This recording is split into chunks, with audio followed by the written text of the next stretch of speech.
Aye. Mr. McConnell? No.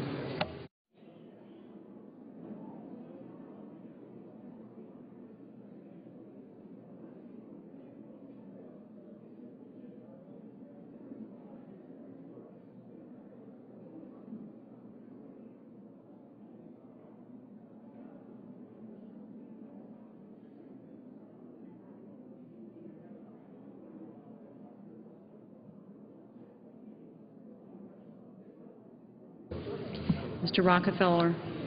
Aye.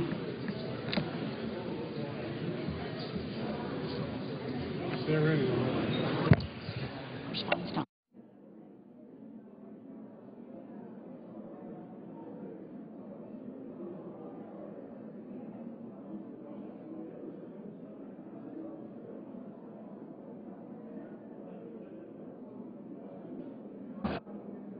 Mr. Thune?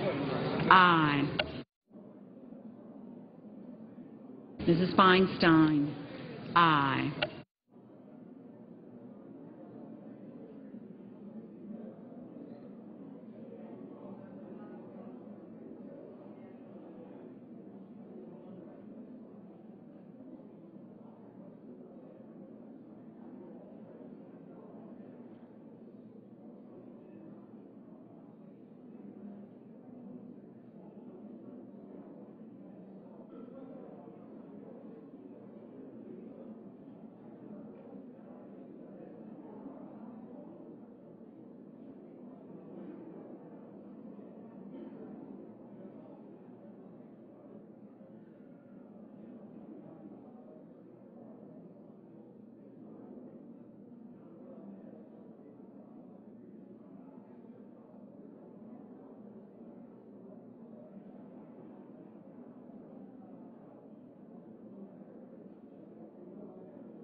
Mr. Roberts?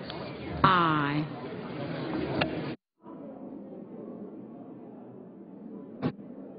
Mr. Inhofe? Aye.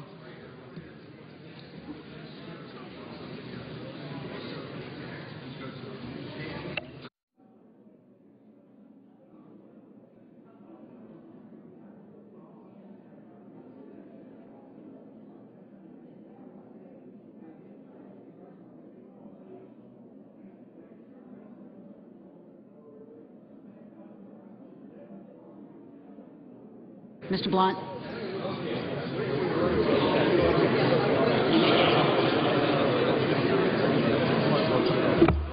Mr. Blunt? No.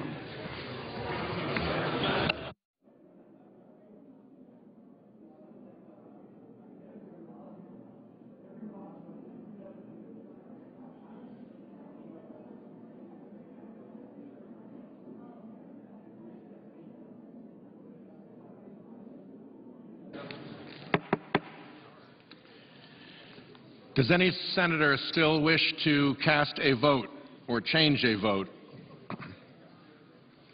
If not, on the motion to table, the yeas are 69, the nays are 30, and the motion to table is agreed to.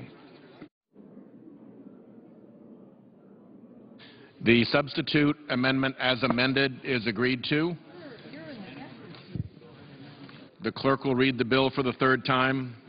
Calendar number 91, H.R. 2055, an act making appropriations for military construction and so forth and for other purposes. The question is on the passage of the bill. Madam Vice President, I'd like to yield to Senator Kirk for any final remarks he may have. Senator from Illinois. Would the senator from Illinois suspend for one moment while we get order in the chamber so that he can be heard? A senator wishes to be heard, and I would appreciate the courtesy of order in the Senate chamber so that the senator may be heard.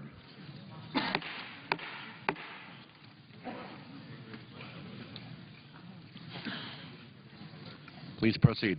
I just remind members we're now moving to final passage on our first appropriations bill of this Congress. It has been 2 years since the Senate has passed a separate freestanding appropriations bill, but this is a bipartisan measure. It is marked to the House budget level, the Paul Ryan budget. We made difficult decisions, cutting 24 separate military construction programs.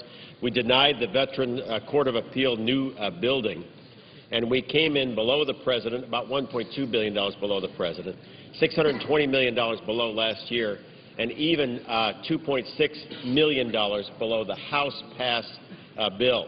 This is the bill that takes care of over 22 million veterans and our military construction needs. And I want to thank Chairman Johnson for his work as we get the Appropriations Committee going again in a bipartisan way. And with that, I yield back to the Chairman.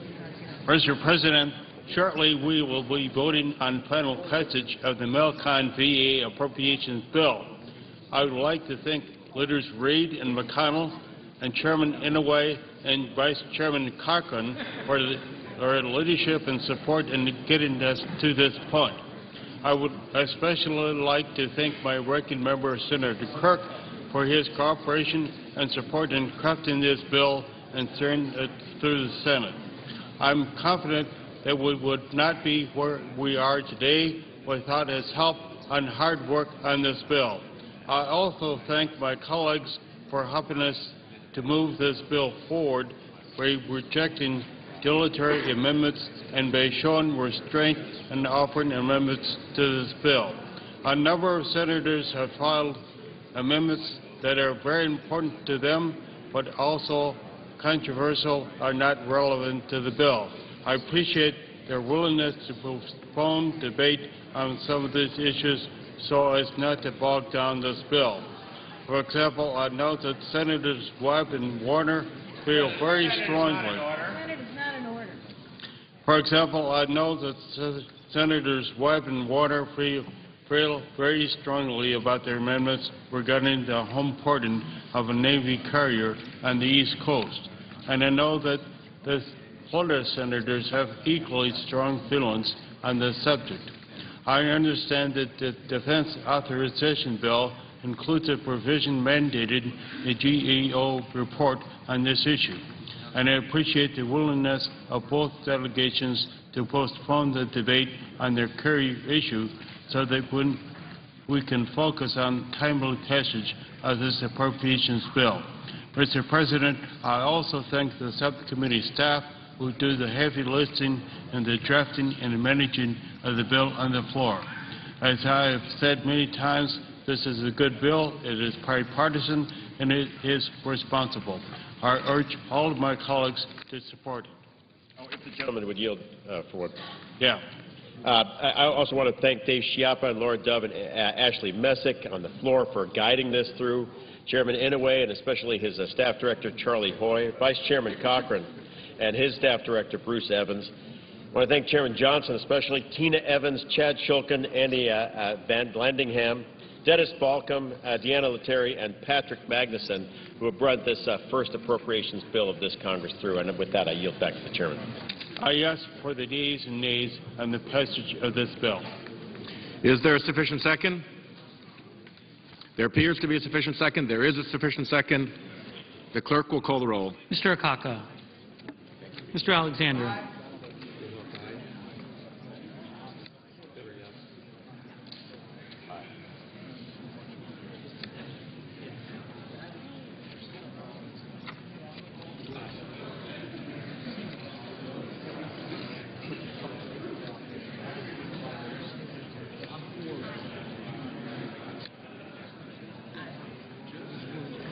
Ms. Aya.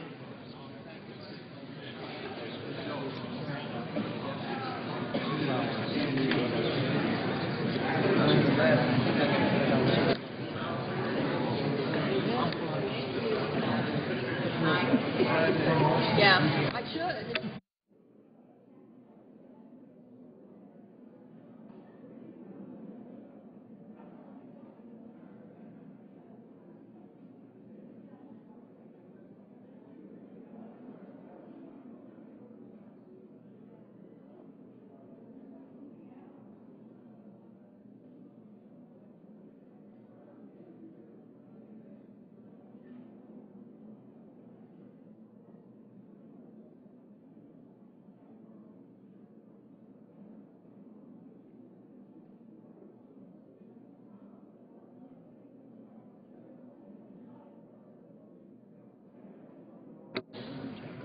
Mr. Barrasso.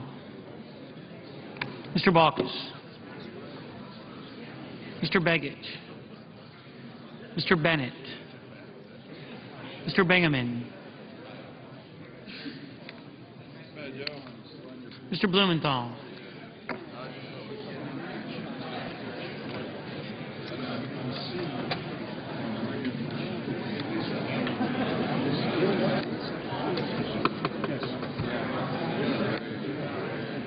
Mr. Blunt. Mr. Bozeman. Mrs. Boxer. Mr. Brown of Massachusetts. Mr. Brown of Ohio. Mr. Burr. Ms. Cantwell. Mr. Cardin.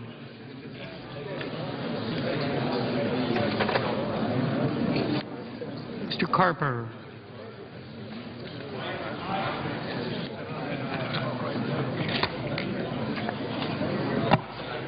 Mr. Casey.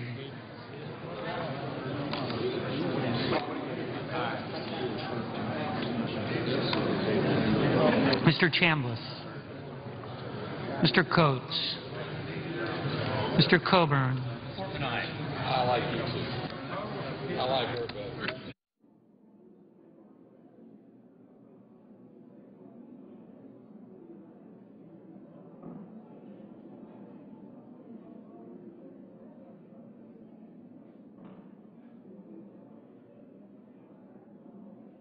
Mr. Cochran.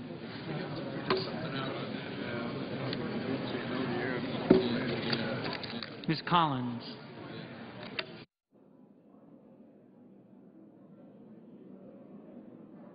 Mr. Conrad. Mr. Coons. Mr. Corker. Mr. Cornyn. Mr. Crapo. Mr. DeMint. Mr. Durbin. Mr. Enzi.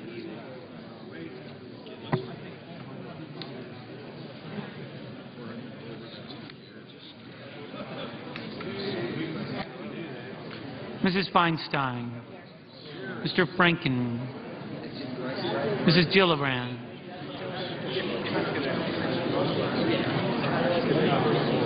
Mr. Graham. Mr. Grassley. Mrs. Hagan. Mr. Harkin.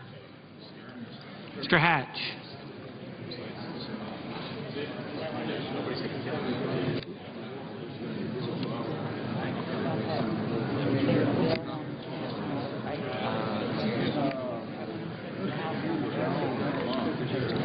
Mr. Hatch. Mr. Heller. Mr. Hoven. Mrs. Hutchison. Mr. Inhofe. Mr. Inouye. Mr. Isaacson. Mr. Johans.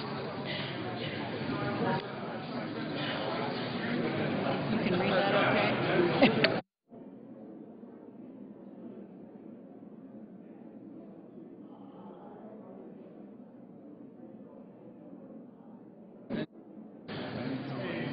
Mr. Johnson of Wisconsin. Mr. Johnson of South Dakota.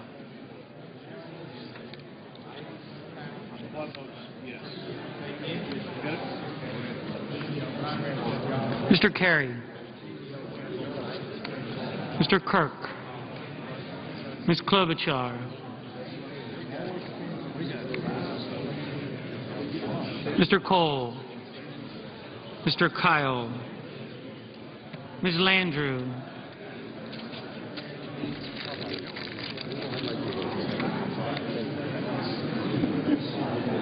Mr. Lautenberg. Mr. Leahy. Mr. Lee. Mr. Levin. Mr. Lieberman. Mr. Lugar.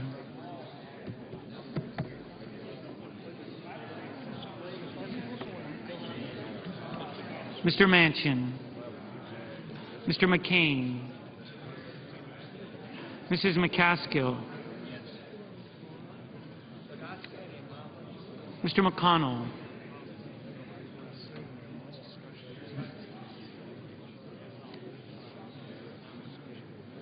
Mr. Menendez, Mr. Merkley, Ms. Mikulski, Mr. Moran, Ms. Murkowski, Mrs. Murray,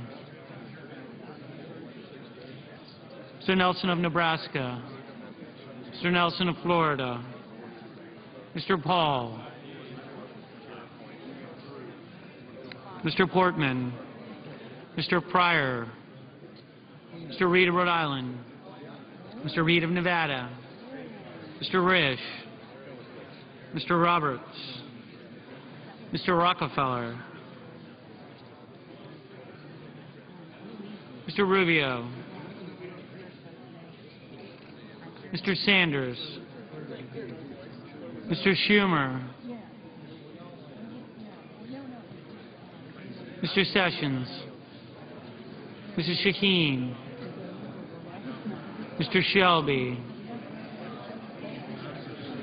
Ms. Snow,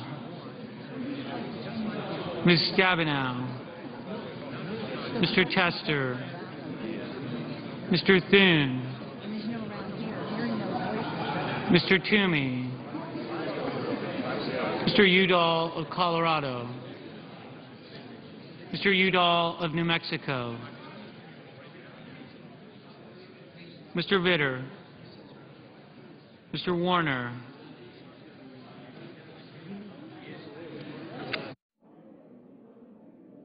Mr. Webb, Mr. Whitehouse,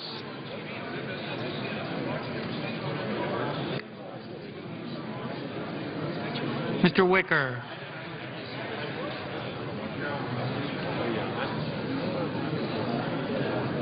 Mr. Wyden,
Senators voting in the affirmative: Akaka, Alexander, Ayotte, Barrasso, Baucus, Begich, Bennett, Bingaman, Blumenthal, Blunt, Boxer, Brown of Massachusetts, Brown of Ohio, Burr, Cantwell, Cardin, Carper, Casey, Chambliss, Coates, Cochran, Collins, Coons, Cornyn, Crapo, DeMint, Enzi, Feinstein, Franken, Gillibrand, Graham, Grassley, Harkin, Hatch, Heller, Inhofe, Inouye, Isaacson, Johans, Johnson of Wisconsin, Johnson of South Dakota, Kerry, Kirk, Klobuchar, Hull, Kyle, Landrieu, Lautenberg,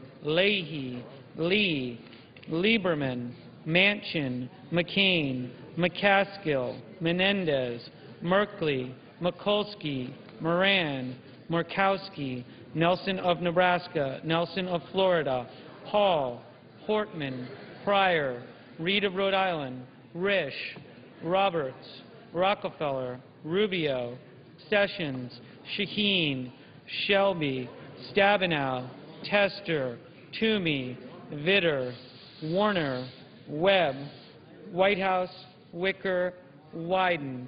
Mr. Coburn voted in the negative. Mr. Conrad, aye. Mr.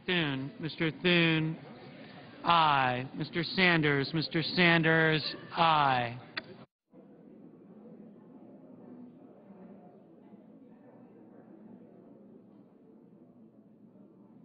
Mr. Udall of New Mexico, aye. Mr. Lugar, aye.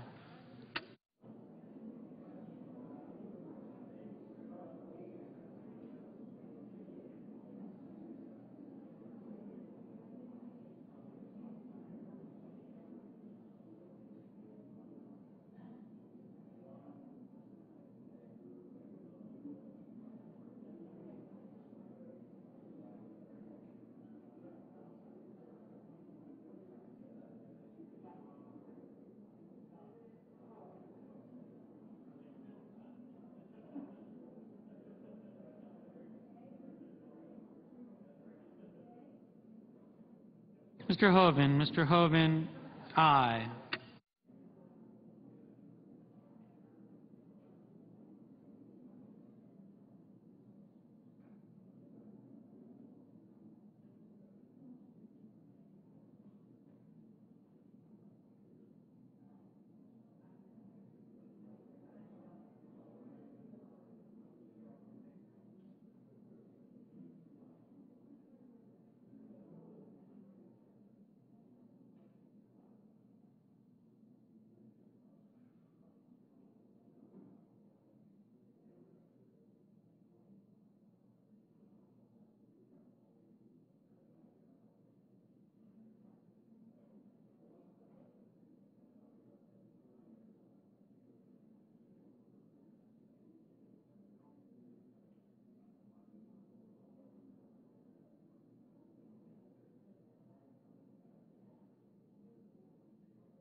Mr. Levin, aye.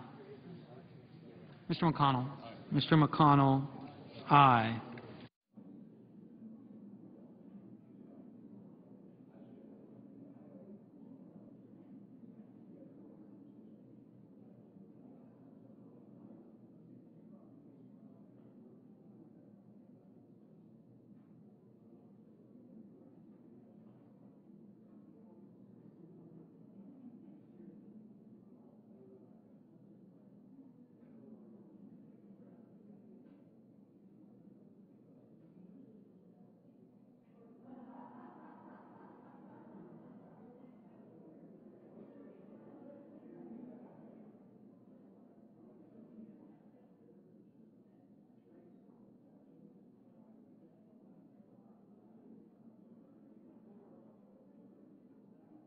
Mr. Udall of Colorado, aye.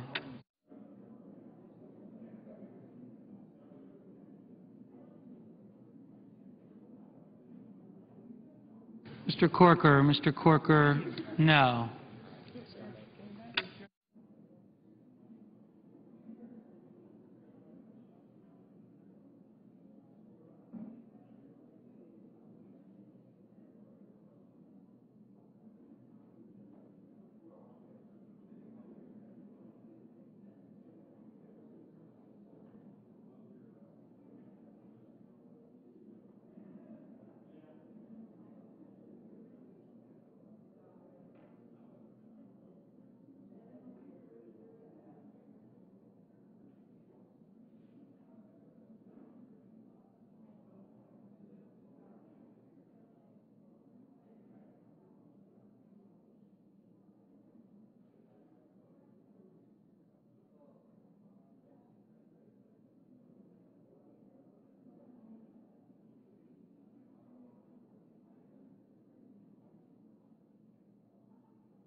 Ms. Snell.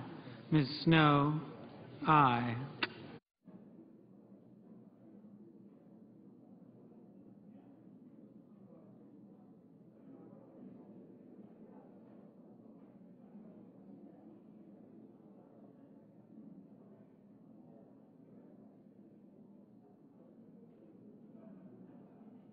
Mrs. Hutchison. Mrs. Hutchison, aye.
Mrs. Hagan. Mrs. Hagan, aye.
Mr. Durbin. Mr. Durbin.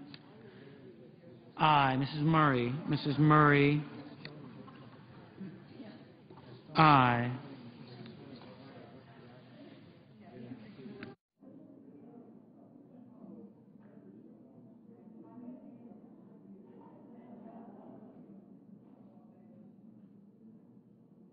Mr. Reed of Nevada. Mr. Reed of Nevada. Aye.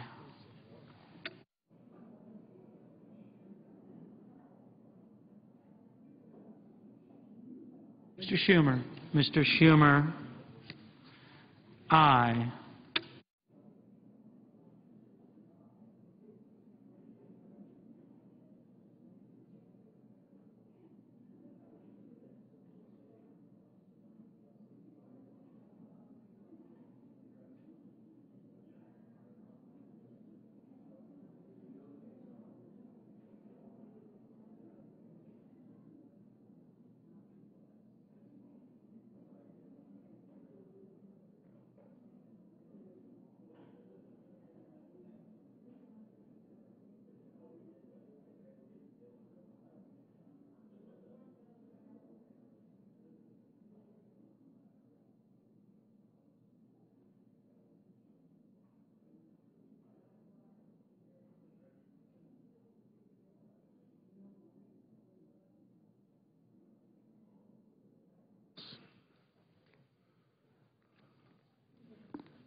And the measure is agreed to. Okay. Does any senator still wish to vote? If not, on this vote, the yeas are 97, the nays are 2, and the bill as amended is passed. The Senate insists on its amendment and requests a conference with the House on the disagreeing votes of the two houses. The chair appoints conferees, which the clerk will report. Senators Johnson of South Dakota, Inouye, Landrieu, Murray, Reed of Rhode Island, Nelson of Nebraska, Pryor, Tester, Leahy, Kirk, Hutchison, McConnell, Murkowski, Blunt, Hoeven, Coates, Cochran. Mr. President. The Majority Leader. First of all, I want to express my appreciation to the chairman of the committee, the ranking member of the committee, subcommittee, for the work they did on this bill. It took a little longer than we wanted, but we got it done, and they have been excellent managers of this most important piece of legislation. It's our first appropriation bill. Senator McConnell and I want to do other appropriation bills. It would be a new day here to get these bills rather than having some big omnibus bill. So this is a step in the right direction. Again, I express my appreciation to the two managers of this legislation. As indicated, there will be no roll call votes today, more roll call votes today. Tomorrow I'm going to move to proceed to the bill that we call the cut cap bill received from the House today. Under the rules of the Senate, a cloture vote on the motion to proceed to the bill will occur on Saturday. I expect a cloture vote sometime Saturday before lunchtime. I'm committed to allowing a fair and full debate on this bill. I want the proponents and opponents to have time to air their views. If proponents of the bill decide they would like to vote sooner, they would let me know. I would appreciate that. We'll try to work something out. There may be efforts made to try to advance that vote by others, but as far as I'm concerned, we should have a full and fair debate on this matter, and I look forward to that. Mr. President, if I may. The Republican Leader. Let me just echo the remarks of the Majority Leader with regard to the Chairman and the ranking members of this subcommittee who have done a fine job on this. I particularly want to commend Senator Kirk, who served around here the last couple of years. It's truly remarkable. We've actually passed an appropriation bill. We've passed it at a level where it's likely to be conferenced successfully with the House of Representatives. So I congratulate both senators, in particular our new senator from Illinois. I also share the view of the Majority Leader. We should have a vigorous debate over cut cap and balance, and look forward to being here Saturday to vote to proceed to that bill. Mr. President, I would note the absence of quorum. The clerk will call the roll. Mr. Akaka. Call the quorum be terminated. The Majority Leader is recognized, and without objection, the quorum call is terminated. Mr. President, I ask consent that we now proceed to Freedom Morning Business Centers allowed to speak therein for up to 10 minutes each. Without objection, I now note the absence of quorum. the clerk will call the roll. Mr. Akaka.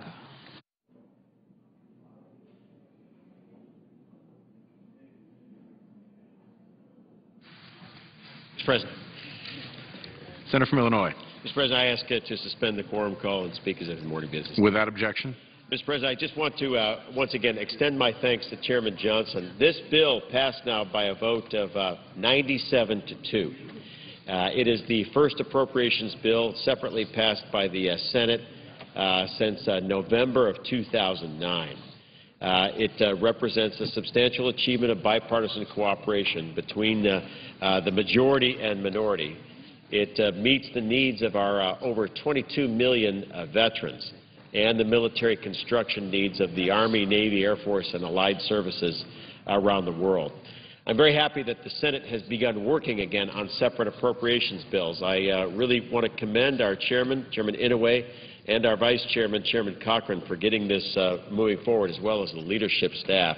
And my only hope is that further subcommittees can bring other bills, and so as Chairman Johnson and I have done, to return regular order to the Senate and its appropriations process. And with that, I yield back and would suggest the absence of a quorum. the clerk will call the roll. Mr. Akaka.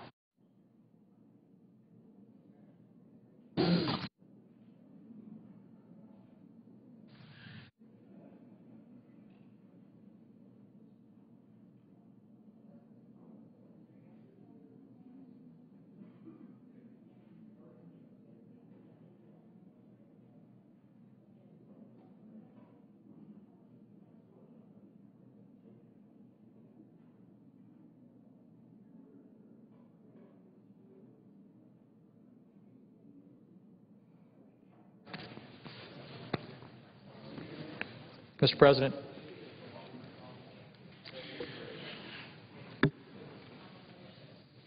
Senator from South Dakota. Mr. President, are we in a quorum call? The Senate presently is in a quorum call. I would ask unanimous consent that the quorum call be dispensed with. Without objection.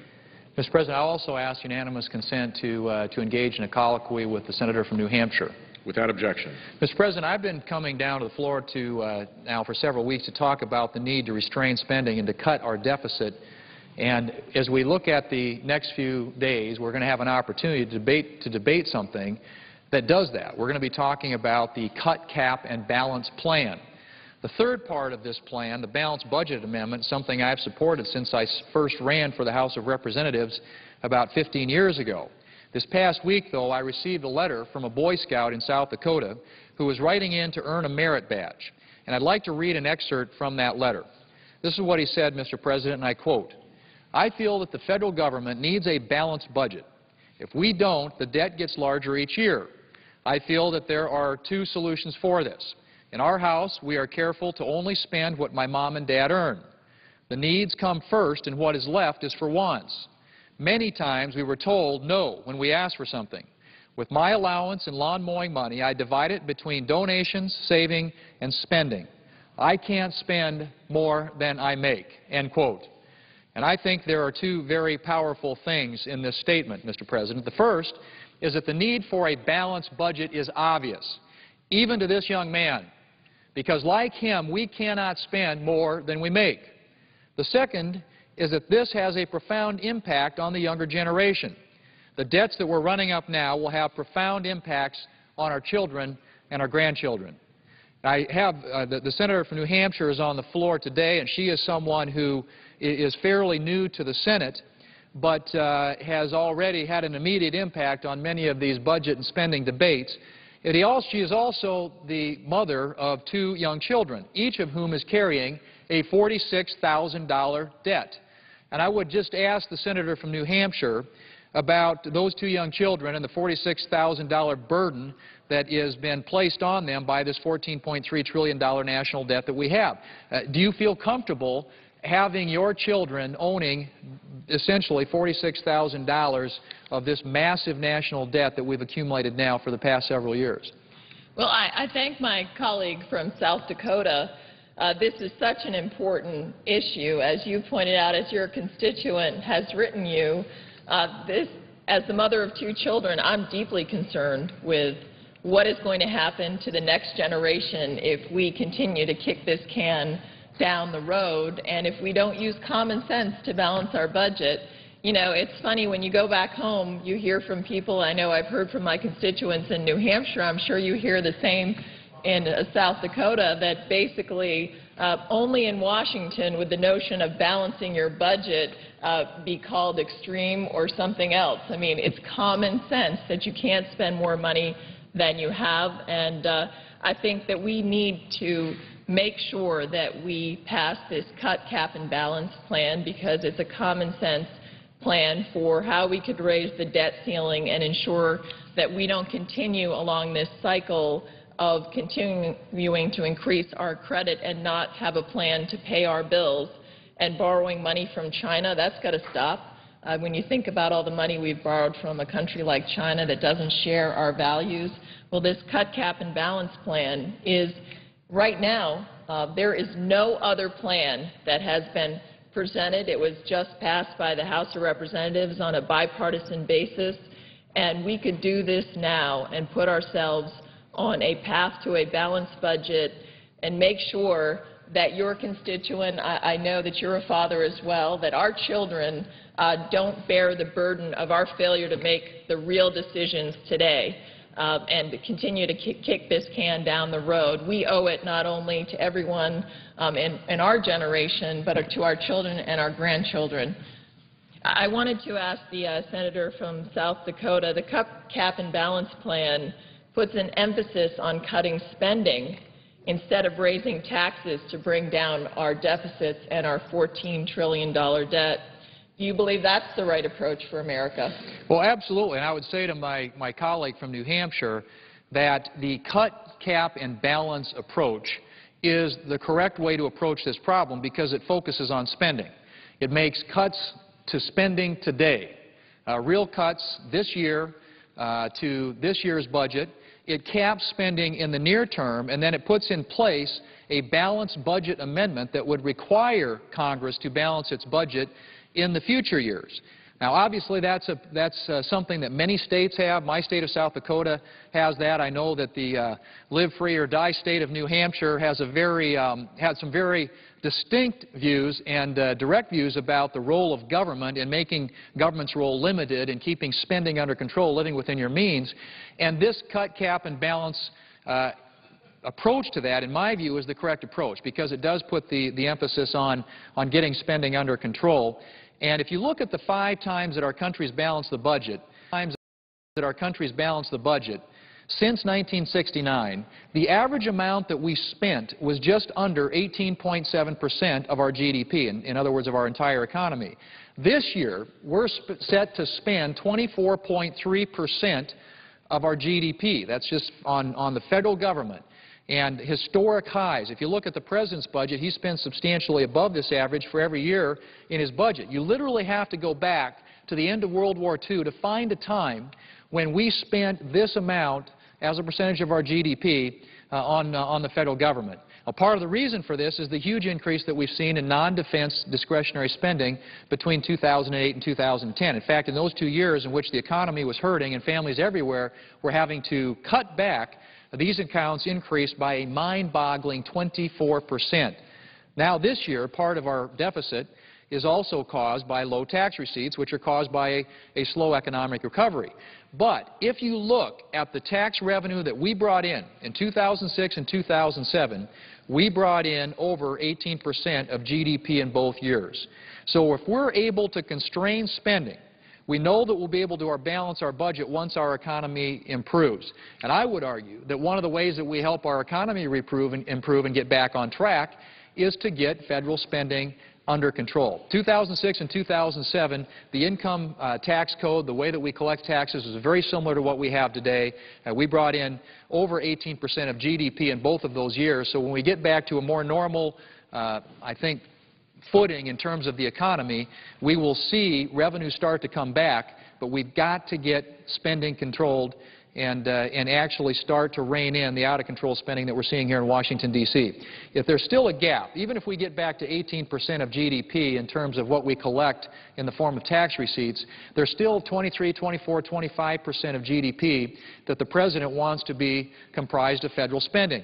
The gap cannot be met through tax increases. It's going to have to be dealt with through spending restraint. Now, a couple of years ago, and I want to get back to my colleague from New Hampshire in just a moment, but I want to her predecessor in this job, Senator Gregg from New Hampshire, who was a great fiscal mind around here, somebody who was very focused on spending and debt. He and Congressman Ryan asked the Congressional Budget Office to estimate how high tax rates would have to rise to pay for our projected spending. CBO's response had two parts. First, they said that marginal rates would have to more than double to cover the expected expenditures of our government. They said, and I quote, the tax rate for the lowest tax bracket would have to be increased from 10% to 25%. The tax rate on incomes in the current 25% bracket would have to be increased to 63%. And the tax rate of the highest bracket would have to be raised from 35% to 88%. The top corporate income tax rate would also increase from 35% to 88%. That's end quote. That's according to the Congressional Budget Office in response to an inquiry from Senator Gregg and Congressman Ryan about what tax rates would have to do in order to get our budget back into balance. Now, the other thing that the CBO also said that practically speaking, this is impossible. You cannot increase tax rates and create this huge disincentive that would have a profound impact on our economy and our ability to create jobs. And so we know that that amount of revenue would never be collected when you raise tax rates that high. We know that the real way to deal with the budget and to get spending or to get the budget balanced and under control in this country is to get spending under control. And so the cut, cap, and balance approach is something that I think is the correct way in which to proceed because it puts that focus on spending. We need to make sure we constrain spending. We need to make sure that we begin living within our means. The cut, cap, and balance approach does that. And by the way, I want to make one observation about that because there's been there are people who've said, well, the balanced budget amendment that's been proposed by the Republicans is too draconian, it won't work. What the cut, cap, and balance plan says, it doesn't specify or prescribe a specific balanced budget amendment. It says a balanced budget amendment. And I think that my colleagues on this side would be more than happy to work with our colleagues on the other side to come up with a balanced budget amendment that actually would work, that would ensure that we don't spend more than we take in each and every year, which is what almost every state in the country has in their constitution, and that's why they're able to live within their means. Now, I would say to my colleague from New Hampshire, you recently held, I'm told, a town hall meeting back in New Hampshire.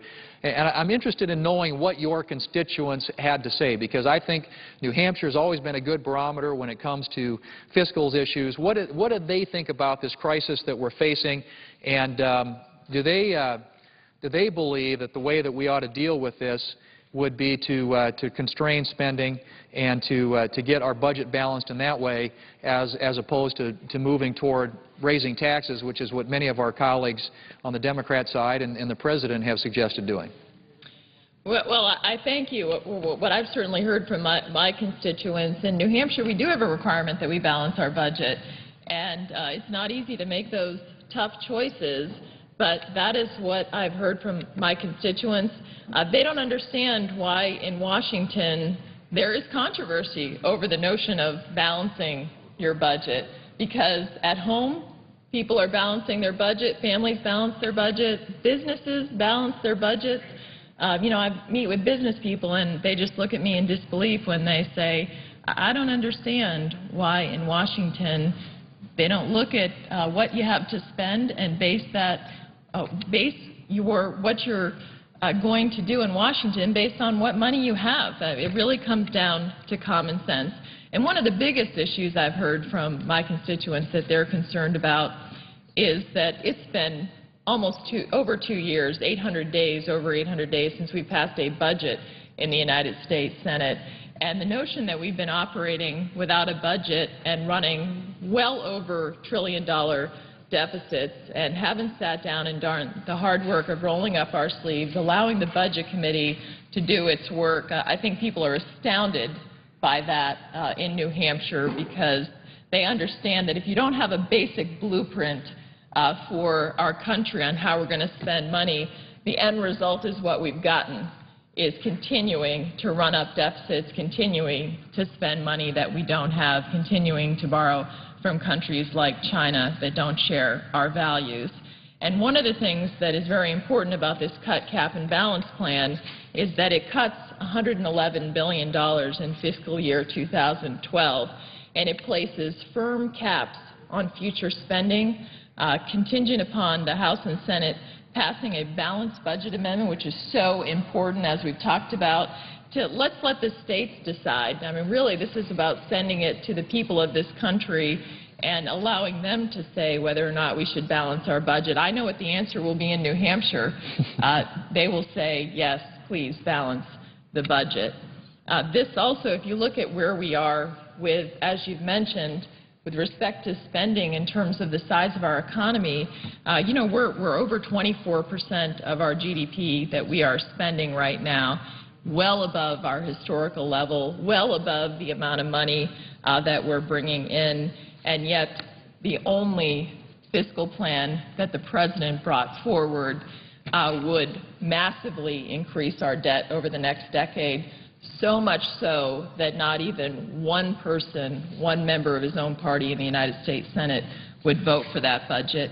And so when we talk about real plan to get America back on track, this cut, cap, and balance has a very common sense approach. We will cut spending right away, put together a responsible fiscal plan for America, then make sure that we have those caps in place so that we don't continue to spend close to 24–25% of our economy, knowing that this is well beyond. I mean, the President has increased our debt 35% since he has been in office.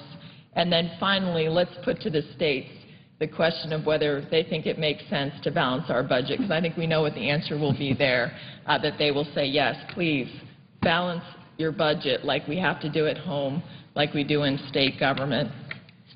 The other issue that we're facing right now is, of course, what the rating agencies have said about our failure to handle this fiscal crisis. We've heard about the concerns that if we do not come up with a credible plan that really cuts spending right now, that we have our ratings threatened, that this will further impact our economy, and that's why we can't continue to put this decision off. And this cut, cap, and balance right now will put forward $6 trillion of cuts over the next decade that will make sure that we preserve our credit ratings for this country.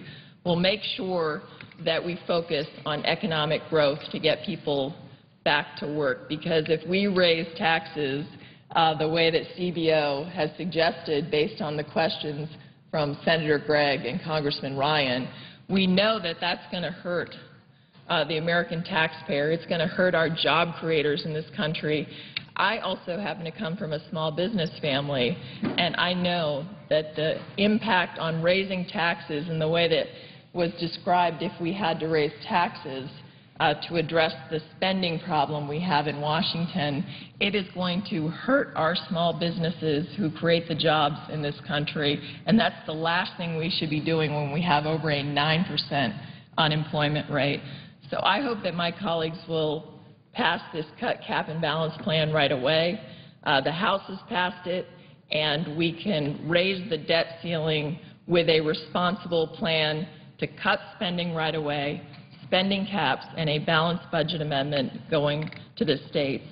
I would ask my colleague from South Dakota, when you were first elected, before you served in the Senate, I know that you had a career in the House of Representatives and served the people of South Dakota there.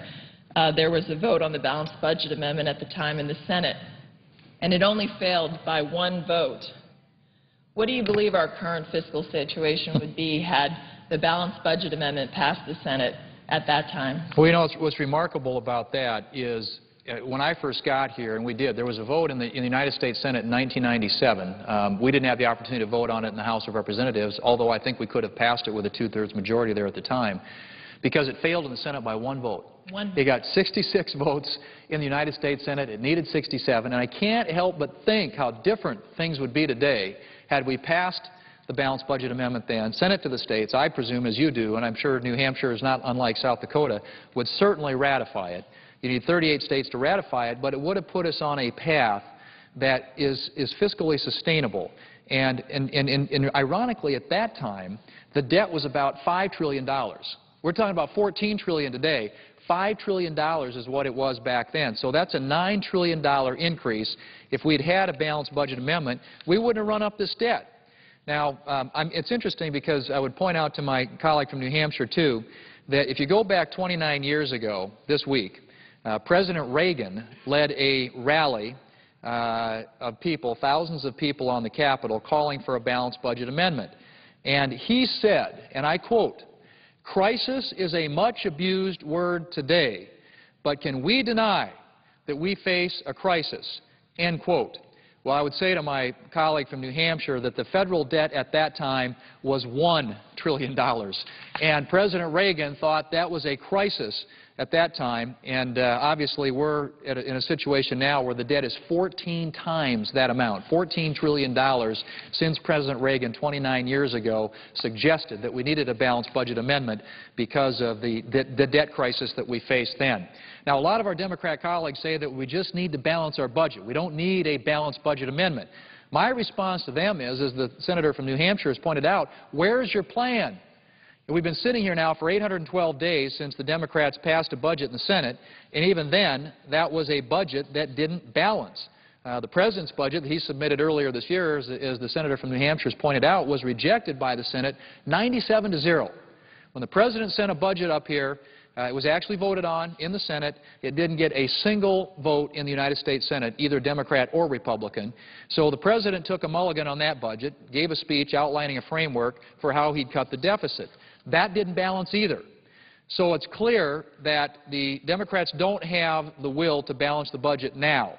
But if we had a balanced budget amendment, they would, along with all of us, Republicans and Democrats have all contributed to where we are today, but they would be required to balance the budget every single year, and that would have a huge impact on what our future is going to look like and what the future for your two children and my two children is going to be. Now, the rating agencies are considering, as the senator from New Hampshire mentioned, downgrading us if we don't take concrete steps to reduce our deficits.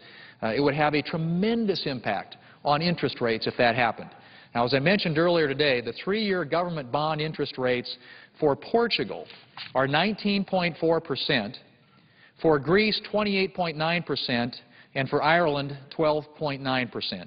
And we are already suffering from slower economic growth because of our debt and deficits. There's a study by economists Reinhardt and Rogoff that found that debt levels above 90% of GDP were associated with economic growth that was 1 percentage point less than it would be otherwise. And we know from the President's own economic advisors that that translates into the loss of about 1 million jobs every year. And so it's clear that we need to cut spending now. We need to balance our budget. We need a discipline imposed on Congress. A balanced budget amendment would do that like it has done for so many states around the country. But the cut, cap, and balance approach, cutting spending, as the senator from New Hampshire mentioned now, today, by over $100 billion this year, cutting spending over the next decade by almost $6 trillion, and then putting in place a balanced budget amendment that would ensure that going forward into the future that we learn to live within our means, that we don't continue to spend money that we don't have.